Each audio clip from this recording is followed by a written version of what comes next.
Hello, good day po. Ngayon tuturo ko sa inyo kung paano maglinis ng karburador. Ang baradong karburador ay isa rin sa sanhi sa matagal paandarin pag umaga. Pupugak-pugak pag bibirita ng gasolina. So tara, sundan nyo ako kung paano ko lilinisin at i-explain ko sa inyo kung bakit ganyan ang simptomas sa baradong karburador. But first, paki-subscribe, like at share naman ng channel ko para maraming matututo dito at makukunan ng mga idea tulad ng mga bagong mekaniko ngayon.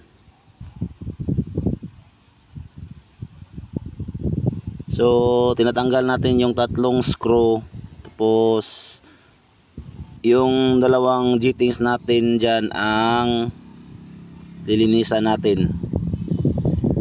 Itong tinatanggal ko ay ito yung main jet. Ito yung jet na gumagana na pag nasa takbo na o binibirit na natin yung motor. Siya yung nagpaangat ng gasolina papunta doon sa combustion chamber. At itong pangalawang jet na maliit, ang purpose nito ay ito yung gumagana pag ang motor natin ay nasa minor o idle lang.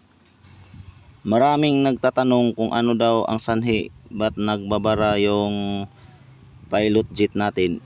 Isang sanhi niyan ay yung marumi yung gasolina natin, di na kayang nasala ng fuel filter yung pumapasok na gasolina dyan. Kahit kasing liit lang siya ng alikabok ay magkumpul-kumpul yan, kaya naging clog up yung pilot jet. So ito yun, ang gagamitin ko ay string ng gitara number 0 or 1. Yan yun, no. Kasi yan sa butas doon sa pilot jet. Yung pangalawa, ito yung inner cable ng BMX. Kasing liit din siya ng string ng gitara. Yan yung gigamit ko pang linis. So tara, sundan nyo kung paano ko nililinis.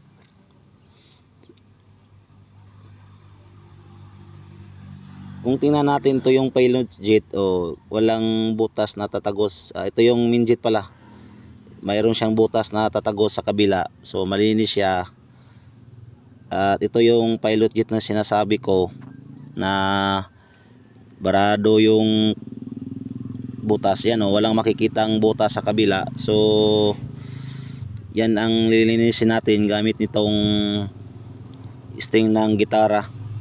So ito, ganito lang, papasok mo lang dahan-dahan doon sa para ma-declog yung mga nakumpul-kumpul doon na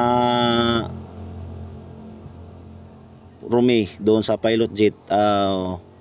Yan, hanggang sa tumagos yung string sa kabila, at ikot-ikutin mo lang para mawala yung mga nasa gilid-gilid.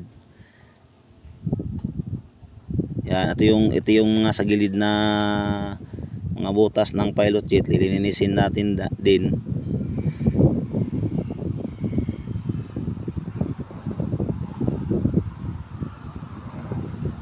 Kung mayroon kayong compressor, bugahan nyo lang ng hangin.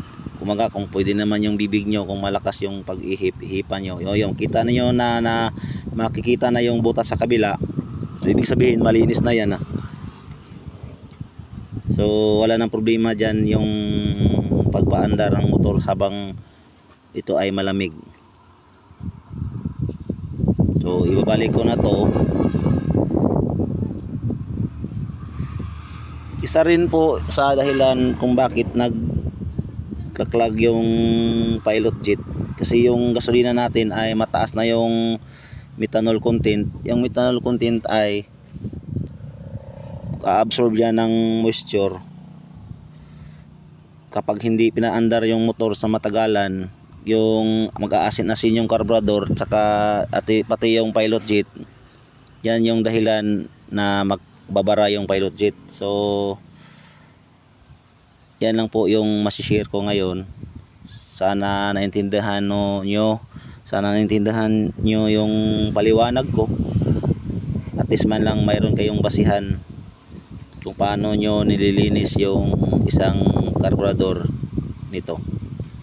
Salamat po sa panonood. Sana subaybayan nyo yung vlog ko para marami kayong matutunan.